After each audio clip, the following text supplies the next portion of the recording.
நான் உங்கள் யோகா ட்ரைனர் விஜி பேசுறேன். இன்னைக்கான பயிற்சி நம்ம என்ன பார்க்க போறோம் அப்படின்னு பாத்தீங்கன்னா, சூரிய நமஸ்காரன்ற ஒரு 12 நிலைகளை கொண்ட ஒரு ஆசனங்களை தான் நம்ம இன்னைக்கு செய்ய போறோம்.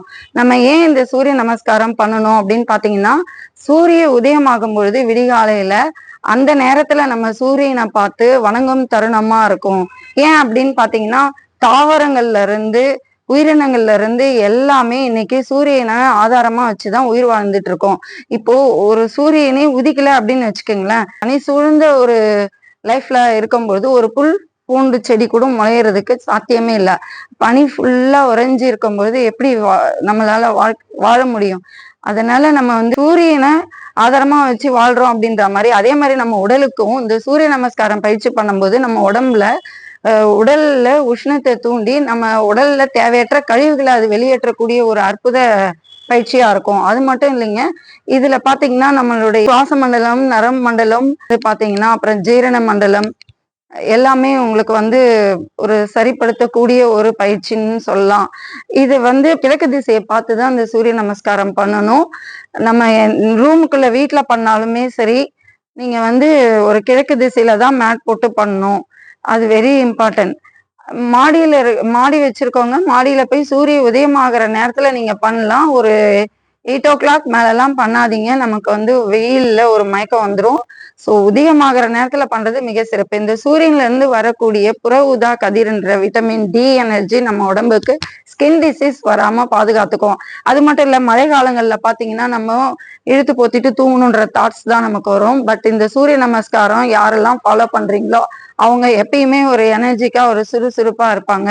அது மட்டும் இல்லைங்க, பெண்களுக்கு பாத்தீங்கன்னா மாதவிடாய் கால பிரச்சனையை சரி பண்ணக்கூடிய ஒரு பயிற்சி, யூட்ரஸ் சம்பந்தப்பட்ட பிரச்சனையை சரி பண்ணும், முழங்கால் வலி, மூட்டு வலி, ஜாயிண்ட் பெயின் வராம தடுத்துக்கும். அப்போ ரொம்ப நிறைய மேம் எனக்கு பசியே எடுக்கல, எனக்கு பசியே எடுக்க மாட்டேங்குது, சாப்பிட முடியலன்னுவாங்க, டைஜஷன் ஆகல, ஜீரண சக்தி ஆகலன்னுவாங்க. அந்த பிரச்சனையெல்லாம் இது சரிப்படுத்தக்கூடிய ஒரு பயிற்சி. அது மட்டும் இல்ல, நம்ம உடல் கழிவுகளை வெளியேற்றக்கூடிய ஒரு அற்புத பயிற்சியாகவும் இது இருக்கும். மாணவர்களுக்கு பாத்தீங்க அப்படின்னா அவங்களுக்கு மெமரி பவர் நல்லா இன்க்ரீஸ் ஆகும். அது மட்டும் இல்ல, அவங்க ஒரு எப்படின்னா ஒரு சுறுசுறுப்பாவே இருப்பாங்க, எனர்ஜியா இருப்பாங்க, எப்பயுமே ஒரு சோம்பேறியா இல்லாம. அது இல்லாம எப்ப படிச்சதெல்லாம் கூட அவங்களுக்கு எப்பயுமே ஞாபகத்துல அப்படியே இருக்கும். அந்த அளவுக்கு ஒரு அற்புத சக்தி வாய்ந்த ஒரு கலை இந்த சூரிய நமஸ்காரம். ஒரு சிலர் மட்டும் பண்ணக்கூடாது. யாரெல்லாம் பண்ணக்கூடாதுன்னு பாத்தீங்கன்னா, இந்த ஹார்ட் ப்ராப்ளம் இருக்கவங்க பண்ணக்கூடாது. பிபி இருக்கவங்க பண்ணலாம். பட் ஒரு சில போஸ்டர்ல பாத்தீங்கன்னா, ஒரு சில பொசிஷன்ல மட்டும் அவங்க ரொம்ப நேரம் ஸ்டே பண்ணாம உடனே அடுத்த மூமெண்ட்டுக்கு அவங்க மாறிட்டாங்கன்னா இந்த ப்ராப்ளமும் இல்லாம செய்யலாம். ஏதாவது அறுவை சிகிச்சை பண்ணியிருந்தாங்க அப்படின்னா அவங்க கண்டிப்பா டாக்டரை ஒரு கன்சல்ட் பண்ணிட்டு தான் அவங்க இந்த பயிற்சியை பண்ணணும். இதை 3 timeல இருந்து 12 time வரையும் நம்ம இந்த பயிற்சிகளை மேற்கொள்ளலாம். இதுல பாத்தீங்கன்னா நம்பர் எனக்கு நேம்லாம் ஞாபகத்துக்கு வரல அப்படின்றவங்க 1 2 3ன்றதுல ஸ்டெப் 12 அந்த மாதிரி கவுண்ட் பண்ணியும் செய்யலாம். இதுக்குன்னு ஆசனாஸ் நேம் இருக்கு, அது மாதிரி சொல்லிட்டும் பண்ணலாம். மந்த்ராஸ் உச்சரிச்சு பண்றவங்க பண்ணலாம். ஏன்னா எனக்கு மந்த்ராஸ்லாம் ஞாபகம் இல்லைங்க, நேம்லாம் ஞாபகத்துக்கு வரலன்னா நோ ப்ராப்ளம். ஒன்லி உங்களுக்கு 12 ஸ்டெப் கரெக்டா வருதா அது இருந்தா போதும். ஆரம்ப காலங்கள்ல ரொம்ப பிளெக்சிபிளா இப்ப நாங்க பண்ற அளவுக்கு பண்ணியே ஆகணுன்றதெல்லாம் கிடையாது. உங்க உடம்பு எவ்வளவு சப்போர்ட் பண்ணுதோ அந்த அளவுக்கு மட்டும் நீங்க பெண்ட் பண்ணுங்க, அந்த அளவுக்கு மட்டும் நீங்க செய்யுங்க. இப்போ நான் உங்களுக்கு செஞ்சு காட்டுறேன், வாங்க இந்த வீடியோக்குள்ள போகலாம். அந்த 12 ஸ்டெப் நான் செஞ்சு காட்டுறேன். சூரிய நமஸ்காரம் பயிற்சி பாத்தீங்கன்னா, நீங்க மேட்ல எப்பயுமே ஒரு மேட்டுக்கு முன்னாடி இங்க ஃப்ரண்ட்ல ஒரு ஜான் முன்னாடி விட்டு இங்க நின்னுதான் மேட்டுக்குள்ள நீங்க யோகா பண்ணணும். ஏன் அப்படின்னா அப்பதான் உங்க கால்கள் பின்னாடி போகும்போது மேட்டுக்குள்ளேயே யோகா வரும். இல்ல அப்படின்னா என்ன ஆகும் அப்படின்னா உங்களுக்கு கால் மேட்டை விட்டு வெளியில போயிடும், ஸ்லிப்பாகி கீழே விழுவுறதுக்கு சான்ஸ் இருக்கு. நீங்க கம்பல்சரி யோகா மேட் போட்டுதான் நீங்க செய்யணும். அது மொட்டை மாடியா இருந்தாலும் சரி, வீட்டுக்குள்ளேயா இருந்தாலும் சரி. ஸோ அந்த மேட்டுக்கு முன்னாடி இருந்து செய்யணும். நான் உங்களுக்கு தெரியணுன்றதுக்காக இப்படி சைட்ல நின்று நான் இந்த பயிற்சிகளை செஞ்சு காட்டுறேன். வாங்க அதை எப்படி பண்ணலான்னு பார்க்கலாம். பாருங்க, இப்போ நான் உங்களுக்கு ஒரு 2 டைம், அதாவது சூரிய நமஸ்காரங்கிறது ஆஃப் சுற்று ஒரு 12, ஆஃப் சுற்று இன்னொரு 12. அதாவது வலது காலுக்கு 12 ஒரு சுற்று செய்யணும், இடது காலுக்கு ஒரு சுற்று செய்யணும். 2 சேர்ந்து தான் ஒரு டைம். அப்போ நீங்க 3 டைம் செய்யணும்னா 6 டைம் செய்யற மாதிரி வரும். இப்ப நான் இப்ப பாத்தீங்கன்னா கைகளை மூச்சு இழுத்துக்கிட்டே மேல கொண்டு போகணும். கைகளை மேல கொண்டு போயிட்டு மூச்சை விட்டுக்கிட்டே கைகளை கீழே இறக்கணும். இப்போ இந்த சூரிய நமஸ்காரம் பாத்தீங்கன்னா சுவாசத்தோட இணைஞ்சு பண்ணீங்கன்னா ரொம்ப பெஸ்ட். அப்போ இங்க வந்து நார்மலான பிரீத்திங் 3 டைம் இருக்கணும். மூச்சு இழுத்து மூச்சு விடணும். உங்க கை பாத்தீங்கன்னா கழுத்துக்கிட்ட இருக்கக்கூடாது. நெஞ்சு குழியில டச் பண்ண மாதிரி தம் ஃபிங்கர் நெஞ்சு குழியில டச் பண்ண மாதிரி வச்சுக்கோங்க. இந்த ஹேண்ட் பாத்தீங்கன்னா இந்த மாதிரி ஸ்ட்ரெயிட்டா இருக்கிற மாதிரி பாத்துக்கோங்க. இப்படிலாம் வேண்டாம், இப்படி இருக்கணும், நேர்கோட்டில் இருக்கிற மாதிரி பாத்துக்கோங்க. இந்த எல்போ இதுதான் முதல் நிலை, ஸ்டெப் 1. இப்போ நார்மலா மூச்சு இழுத்து விட்டுட்டோம். இப்போ ஸ்டெப் 2 பாத்தீங்கன்னா மூச்சை இழுத்துக்கிட்டே கையில பின் பக்கமா கொண்டு போறீங்க. இந்த ஹேண்ட் பாத்தீங்கன்னா இப்படி கேப் வைக்காதீங்க. உங்க கால் ஷோல்டருக்கு நேரா கொண்டு போங்க. இந்த எல்போ பெண்ட் பண்ணாதீங்க. ஹேண்ட் எல்போ இந்த இடமும் பெண்ட் பண்ணாதீங்க. இது இப்படி ஸ்ட்ரெயிட்டா இருக்க மாதிரி பாத்துக்குங்க. இந்த இடமும் ஸ்ட்ரெயிட்டா இருக்க மாதிரி பாத்துக்குங்க. 2 மூச்சை இழுத்துக்கிட்டே பேக் சைடு பெண்ட் பண்ணும். 3 மூச்சை விட்டுக்கிட்டே ஃபார்வர்ட் பெண்ட் பண்ணும். ஃபார்வர்ட் பெண்ட் பண்ணும்போது சில பேருக்கு வந்து கீழே குனிஞ்சு காலை தொட முடியாது. ஆரம்ப கட்டத்துல செய்யதான் உங்களால வந்து டச் பண்ண முடியும். ஃபர்ஸ்ட் ஒரு விரல் டச் பண்ணுவீங்க, அப்புறம் 2 விரல் டச் பண்ணுவீங்க. சில பேருக்கு வந்து கை வந்து தரையில தொடும். இப்படி மட்டும் தொடுவீங்க. போக போக உங்க உள்ளங்கை ஃபிளாட்டா தரைய தொடுற அளவுக்கு பாத்துக்கீங்க. உங்க நெத்தி கால் முட்டியை தொடுற அளவுக்கு பாத்துக்கோங்க. ஆரம்ப காலத்துல நான் இது மாதிரி செய்யணும்னு நினைக்காதீங்க. நீங்க இப்படி ஃபார்வர்ட்ல குனிஞ்சு பெண்ட் பண்ணாவே போதுமானது. போக போகதான் உங்களுக்கு அந்த போஸ்டர் வரும். இது 3 மூச்சை விட்டுக்கிட்டே பெண்ட் பண்ணீங்க. 4 பாத்தீங்கன்னா உங்களுடைய வலது கால் ரைட் லெக் எடுத்துட்டு போய் பின்னாடி வச்சிடணும். இந்த முட்டி தரையில இருக்கக்கூடாது. முட்டி தரையில இல்லாத மாதிரி பாத்துக்கோங்க. பின்னாடி கால்களை நல்லா நீட்டி வச்சுக்கோங்க. முன்னாடி லைட்டா பெண்ட் பண்ணிக்கோங்க. ஆக்சுவலா ஸ்ட்ரெயிட்டா வைக்கணும். ஸ்ட்ரெயிட்டா வச்சிங்கன்னா இந்த முதுகு உங்களுக்கு அப்படியே இருக்க மாதிரி இருக்கும். ஸோ அதனால இந்த நீ லைட்டா ஃப்ரண்ட்ல பெண்ட் பண்ணிட்டீங்கன்னா உங்க முதுகு டவுன்ல வந்துடும். இது வந்து உங்க கை பாத்தீங்கன்னா காலுக்கு நேரா வச்சுக்கணும். 4 ஸ்டெப் கால்களை பின்னாடி கொண்டு போய் வைக்கும் பொழுது மூச்சை இழுத்துக்கிட்டே கொண்டு போய் வைக்கணும். நெக்ஸ்ட் 5 உங்களுடைய முன்னாடி இருக்க காலை எடுத்துட்டு போய் பின்னாடி கால்களோட சேர்த்து வைக்கணும். ஆரம்ப காலங்கள்ல இந்த குதிக்கால் ஹீல் வந்து அப்ல வச்சுக்கோங்க. நல்லா பழகினதுக்கு அப்புறம் டவுன்ல தான் வைக்கணும். ஹேண்ட் வந்து 5th பாத்தீங்கன்னா இப்படி ஹேண்ட் பேலன்ஸ்ல பண்ணலாம். இப்படி சில பேரால பண்ண முடியாது, இப்படி பெண்ட் பண்ணிடுவாங்க. சில பேர் வந்து இப்படி இருப்பாங்க. அதுக்காக தான். ஆனா போஸ்டர் இதுதான் கரெக்டான போஸ்டர். இது பண்ண முடியாதவங்க நீங்க இந்த போஸ்டர்ல பண்ணும்போது குதிக்கால் கீழே இருக்கணும். இந்த போஸ்டர்ல பண்ணும்போது குதிக்கால் கீழே இருக்க தேவையில்லை. இப்போ வெயிட் லாஸ் பண்ணணும்னு நினைக்கிறவங்க இதுல ரொம்ப நேரம் ஸ்டே பண்ணாங்கன்னா பெல்லி ஃபேட் ரெடியூஸ் ஆகும். நெக்ஸ்ட் இதுல வந்து மூச்சை வந்து ஹோல்ட் பண்ணிருக்கணும். நெக்ஸ்ட் 6th ஸ்டெப் அப்படியே கால்களை முட்டி போட்டு உங்க நெஞ்சு பகுதியை 2 கைக்கு நடுவுல கொண்டாந்து வச்சுட்டு சின்ன டவுன்ல வைக்கணும். இப்போ நார்மல் பிரீத்திங், மூச்சை விட்டுட்டு நார்மலா இருக்கணும். இந்த இடம் கேப் இருக்கணும். இந்த இடம் கேப் இருக்கிற மாதிரி பாத்துக்கோங்க. இது 6. நெக்ஸ்ட் இந்த ஹேண்ட் பாத்தீங்கன்னா செஸ்ட் பக்கத்துலதான் இருக்கணும். 7 டோஸ் ஃபிளாட் பண்ணிக்கோங்க. செஸ்ட் க்ளோஸ் பண்ணிக்கோங்க. தொப்புள் வரையும் தரையில இருக்கணும். உங்களுடைய தொப்புள் பகுதி தரையில இருக்கணும்.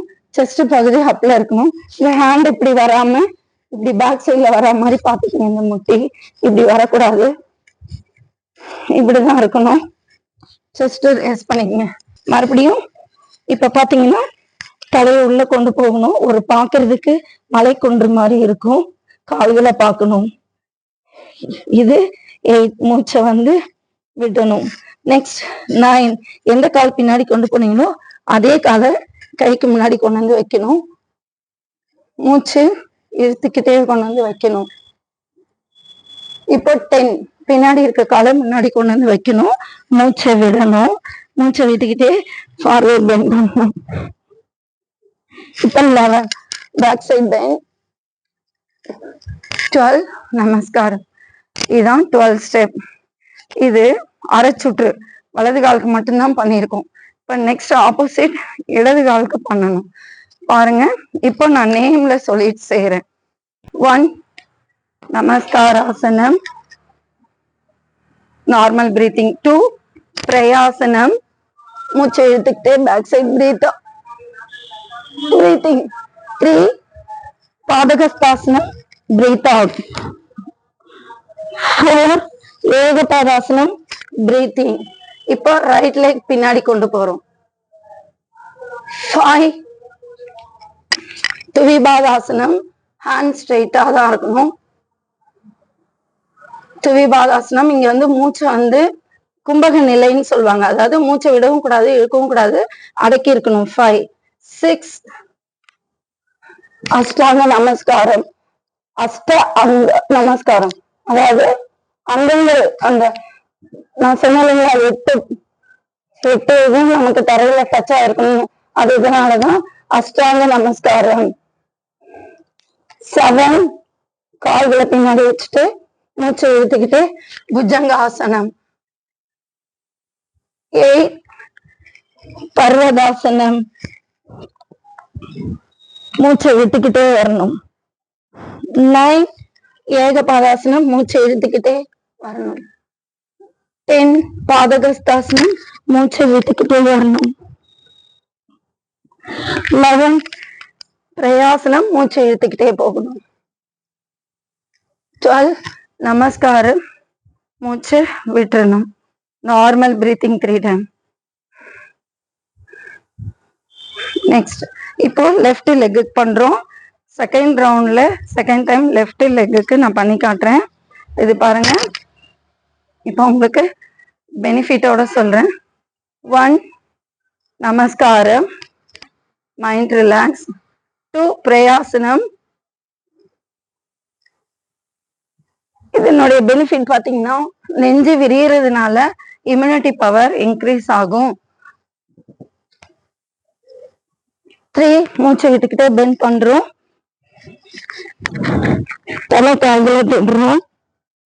இதனுடைய பெனிஃபிட் பாத்தீங்கன்னா நமக்கு அப்டமன் வந்து ஸ்ட்ரென்தன் ஆகும், பெல்லி ஃபேட் ரெடியூஸ் ஆகும், பிளஸ் சுகர் கண்ட்ரோல்ல வச்சுக்கும். நெக்ஸ்ட் 4 உங்களுடைய மூச்சை இழுத்துக்கிட்டே இடது கால்களை பின்னோக்கி கொண்டு போறோம்.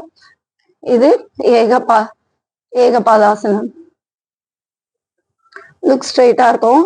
இதனுடைய பெனிஃபிட் பாத்தீங்கன்னா நம்ம கால்கள் முன்னும் பின்னும் போறதுனால முதுகு தண்டுவடம் மூவ்மெண்ட் ஆகுறதுனால பேக் பெயின் சம்பந்தப்பட்ட ப்ராப்ளம் வராம பாதுகாத்துக்கும். நெக்ஸ்ட் 5 இது பாத்தீங்கன்னா ஹேண்ட் பேலன்ஸ்ல இருக்கும். இது பண்றதுனால என்ன பெனிஃபிட் அப்படின்னா, இது வந்து துவிபாதாசனம், மூச்சை வந்து அடக்கி தான் இருக்கணும். இதனுடைய பெனிஃபிட் பாத்தீங்கன்னா உங்களுக்கு ஹேண்ட் ஸ்ட்ரென்தன் கிடைக்கும், பெல்லி ஃபேட் ரெடியூஸ் ஆகும். நெக்ஸ்ட் அஷ்டாங்க நமஸ்காரம். நம்ம கோயிலெல்லாம் போனா எப்படி அஷ்டாங்கமா இருக்குன்னு சொல்லுவாங்க, அது மாதிரி நம்ம 8 அங்கங்களையும் கரையில வச்சு நம்ம ஒரு நமஸ்காரம் பண்றோம். அதனாலதான் அஷ்டாங்க நமஸ்காரம் சொல்றாங்க. நெக்ஸ்ட் 7 புஜங்காசனம். இது பண்றதுனால என்ன பெனிஃபிட் அப்படின்னு பாத்தீங்கன்னா, இதுவும் இம்யூனிட்டி பவர் இன்க்ரீஸ் ஆகும். மெயினா முதுகு தண்டுவட பிரச்சனை உள்ளவங்களுக்கு, ஸ்பைனல் ப்ராப்ளம் இருக்கவங்களுக்கு இது ஒரு வரப்பிரசாதம். Next mountain pose. இதுல பாத்தீங்கன்னா பர்வதாசனம், மூச்சை விடணும். இது பண்றதுனால என்ன பெனிஃபிட் அப்படின்னு பாத்தீங்கன்னா, குழந்தைங்களுக்கு நல்லா மெமரி பவர் வரும், பெரியவங்களுக்கு முகத்துல நல்லா பிளட் சர்க்குலேஷன் கிடைக்கிறதுனால முகம் நல்லா பொலிவா க்ளோவா இருக்கும். நெக்ஸ்ட் நமக்கு தலைக்கு நல்லா பிளட் இறங்குறதுனால கண் பார்வை நல்லா தெரியும். நெக்ஸ்ட் 9 ஏகபாதாசனம், மூச்சு இழுத்துட்டு லெஃப்ட் கால் இடது காலை முன்னோக்கி கொண்டு வந்து வைக்கணும். நெக்ஸ்ட் நேரா பாக்குறோம். நெக்ஸ்ட் பாதகஸ்தாசனம், பின்னாடி இருக்க காலை முன்னாடி கொண்டு வந்து மூச்சை விட்டுக்கிட்டே பெண்ட் பண்றோம். நெக்ஸ்ட் 11 பேக் சைட் பெண்ட் பிரயாசனம். நெக்ஸ்ட் 12 நமஸ்காரம், நார்மல் பிரீத்திங். இப்போ நான் 2 சுற்று பண்ணி காமிச்சிருக்கேன். இப்போ இதுவே மந்திராஸ்லயும் வந்து செய்யறாங்க. மந்திராசனம் வந்து மந்திரங்கள் இருக்கு சூரிய நமஸ்காரத்துக்குன்னே. அந்த மந்திரங்களை உச்சரிச்சும் நீங்க பண்ணலாம். எனக்கு நேம்லாம் வேண்டாங்க, எங்களுக்கு செய்ய தெரிஞ்சா போதும் அப்படின்னா இந்த 1 2 3 12 ஸ்டெப் கரெக்டா பண்றீங்களான்றத பார்த்து பண்ணிக்கோங்க. இதுல உங்களால எவ்வளவு முடியுமோ அதை மட்டும் பண்ணிக்கோங்க. மந்திராஸ்ல நான் உங்களுக்கு செஞ்சு காட்டுறேன். உங்களுக்கு எந்த ஸ்டெப்ல உங்களுக்கு செய்யணும்னு தோணுதோ அதுல நீங்க செஞ்சுக்கலாம். 1 இப்ப பாத்தீங்கன்னா ஓம் மித்ராய நமக ஒரு 3 வாட்டி மூச்சு இழுத்து விடுங்க. ஓம் ரவையே நமக. ஓம் சூர்யாய நமக. ஓம் இப்ப ரைட் லெக் செய்றேன். ஓம் பானவே நமக. ஓம் காகாய நமக. ஓம் கிருஷ்ணே நமக.